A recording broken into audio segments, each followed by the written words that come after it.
let's slow this down for a second and really unpack what just happened. Because when you zoom out and you stop reacting to individual clips and you actually look at the full system here, um, this press conference wasn't just strange. It was revealing, deeply revealing. And I don't mean that in a meme way. I mean it in a structural way, a behavioral way, an institutional way. So um, earlier today, Democrats on the House Oversight Committee released another batch of materials from the Epstein estate. And yeah, this isn't a casual leak. This isn't someone whispering to a reporter. These are archived materials transferred through legal channels from the estate itself. Photographs, physical documentation, items cataloged from Epstein's properties. And this comes after years, literal years, of litigation, sealed records, deferred prosecutions, and court decisions that kept this material locked away. Reuters, the New York Times, the Associated Press. They've all documented how Epstein's network enjoyed a level of protection that almost no one else ever gets.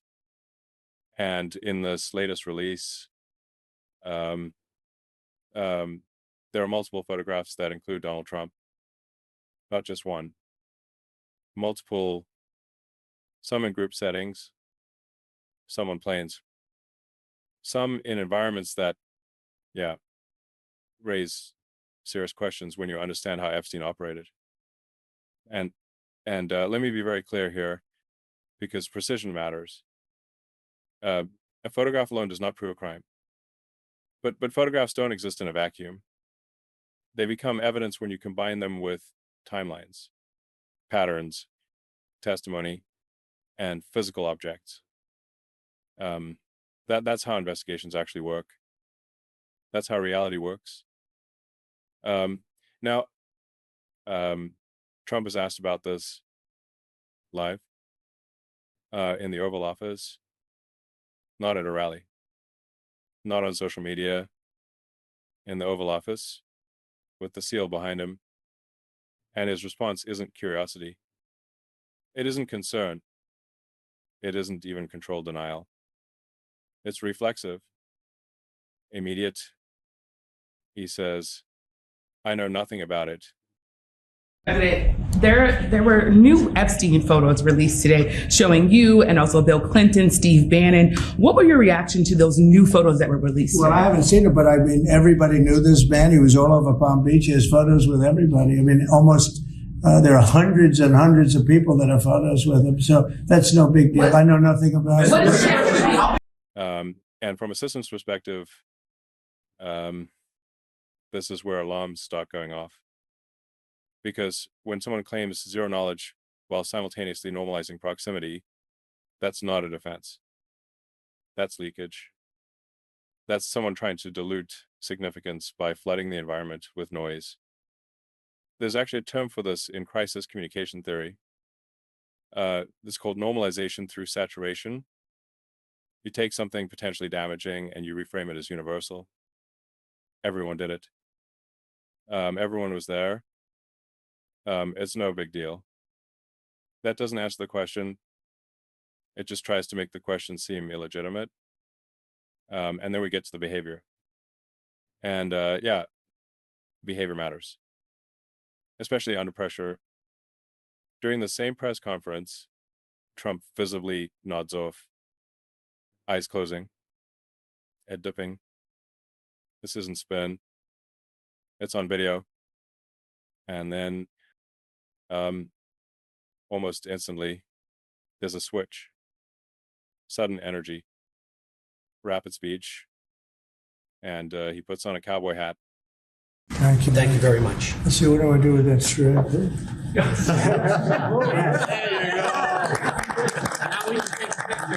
Someone has him a cowboy hat and he puts it on in the Oval Office. Why? Yeah. No one knows. But there's no policy context, no cultural event, no delegation. It's just a prop And props under stress are not random. Psychologists who study public behavior under scrutiny talk about this a lot. Props become grounding mechanisms, distractions, anchors, something physical to redirect attention when cognitive load gets overwhelming. Then comes the healthcare question, and this is where the human cost walks into the room. 24 million Americans are facing higher insurance premiums because the expanded Affordable Care Act subsidies are expiring. That number comes straight from the Congressional Budget Office. These aren't abstract people. These are families deciding whether to delay care, parents choosing between rent and prescriptions, workers already living on the edge. And Trump doesn't answer the substance. Instead, he attacks the reporter. Mr. President, at the end of this year, those extended Obamacare subsidies expire. What's your message to those 24 million Americans who will see their insurance premiums go up? Don't make it sound so bad, because obviously you're a sycophant for Democrats. You're obviously a provider of bad news for Republicans. Let me just say something. The Republicans, I think I can speak for Tom and most of the people. I think what most Republicans want to see is what I want to see. And I leave it to them, and hopefully they're going to put great legislation on this desk right here. When a substantive question hits a system that can't or won't process it, the output becomes aggression. Then he starts fixating on the cowboy hat again. You remember a certain governor in Massachusetts when they put that helmet on? That was not good. Michael Dukakis.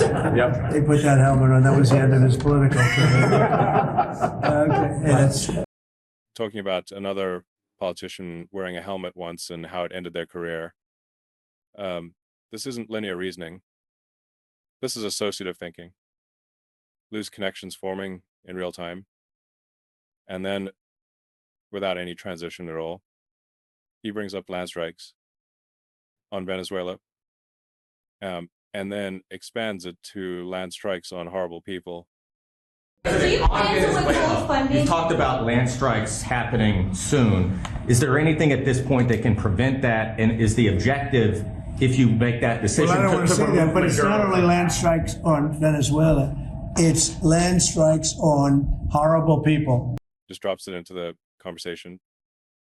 No framework, no explanation, no briefing. Military force is not a casual phrase. The United States engaging in land strikes is an act of war. And yet it's mentioned like an aside. And all of this is happening while he keeps saying he knows nothing about the Epstein photos. The press conference drifts again. Now it's a hockey puck given to him by Kash Patel. Oh, that's something. That puck was hit. We have a puck here. Does this mean anything, or is this something they just gave me? I gave the FCI hockey pucks. Oh, well, that's good. Well, that's nice. I'll put it here on top of a piece of gold. And Everything is treated as equally significant, which in practice means nothing. And then there's his hand. He keeps covering it carefully, repeatedly. Photos from recent days show discoloration, swelling, marks consistent with injections or IV access. The Trump team says it's from shaking hands too much. Medical professionals quoted by major outlets have already said that explanation doesn't really line up with how the human body works. Again, this alone doesn't prove anything. But concealment behavior matters. Patterns matter. Then he attacks Congresswoman Ilhan Omar. there's nothing worse than a person that comes in and does nothing but bitch and comes from a place where she shouldn't be telling us what to do. She shouldn't be telling us, and everybody agrees with me. Same xenophobic framing. Same language, questioning legitimacy. And what's notable here isn't that he does it, he's done it before, it's when he does it. It comes out under pressure, when control starts slipping, when the narrative isn't his. Then comes the Federal Reserve. And yeah, this part is quiet but extremely serious. Trump openly says he plans to involve himself in interest rate decisions. He frames himself as uniquely qualified. He dismisses the idea of institutional independence. And he doesn't just say he wants input. He says future Fed leadership will need to listen to him. How big a role do you want to personally play in the decision by the Fed on interest rates? Well, I've made a lot of money. I've been very successful. And I think my role should be at least that of recommending. They don't have to follow what I say, but we're going to be choosing a new Fed person in the pretty near future. But they went out, they went out with 71 different people, all economists and Trump. I was 71. And of the 71 people, I got it right. And one other person, I think from the Wharton School of Finance, my alma mater, got it right. There were two people that got it right out of 7, but I was one of them. So I think I certainly should have a role in talking to whoever the head of the Fed is, or the Fed. I don't think that, in the old days that used to happen. Then he pivots again. College athletes, name, image, and likeness. He complains they're making too much money. And you can't pay a quarterback $14 million to come out of high school. They don't even know he's going to be a very good player. I mean, they've tried a couple of times, $14 and $12 million. And a couple of deals like that, and the most successful colleges are losing money. This follows the Supreme Court's unanimous Alston decision in 2021, settled law. And yet, in his framing, this is a top concern while people can't afford housing, healthcare, or groceries. And while all of this is unfolding, more Epstein estate materials are released.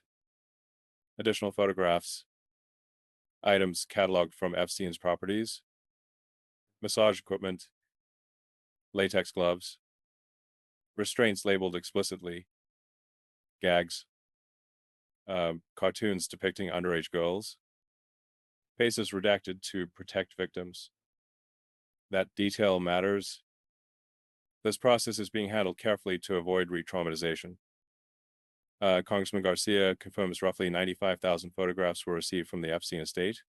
Right now, our plan is to demand that the president release the files, and we'll see what he does on the 19th. But I think, again, these pictures, some of these photos are really disturbing. And I know we've put some out today. There are many others. And some of the other photos that we did not put out today are incredibly disturbing. Obviously, just last night, we received about 95,000 photographs from the Epstein estate. I want to be clear. Our committee, Oversight Democrats, have gone through maybe about 25,000 of them so far. So there's an enormous amount of photos that we have not gone through. It will take days and weeks to ensure that we go through those photos and that a redaction is done in the appropriate way. Let me just also say that clearly we have put out, I think maybe 15 to 20 of those photos this morning, Democrats have. We will continue to put out more photos in the days and weeks ahead. But I just caution folks that the redaction process and ensuring that we are protecting the survivors and the women who were abused by Epstein are protected. Another lawmaker confirms there are images depicting sexual acts. He confirms they are still determining identities. Point on that. Do you have pictures of people engaged in sexual acts as part of this? As part of this release, yes, there are pictures of people engaged in sexual acts. Are there pictures of men not Jeffrey Epstein engaged in such acts? We're going through that. Again, the last time there was a big production, what we tried to do was release all the files eventually. We're trying to be selective about what we release now. And so in this case, we're not really quite sure yet who is who. Certainly, there's a lot of people involved, though, in some of these acts. Okay, I'm almost sorry I asked. Transparency isn't optional in a democracy. Accountability isn't partisan. Independent oversight isn't an attack, it's a safeguard. And when safeguards are treated like enemies, that's when things actually break. This isn't about teams. It's not about vibes. It's about whether evidence is examined, whether institutions hold, whether power is constrained by reality. So yeah, if you care about that, if you care about facts over theatrics, if you care about systems that don't collapse under ego, support independent media, check that you're actually subscribed, and don't let noise drown out evidence. Because once the signal is gone, you don't get it back.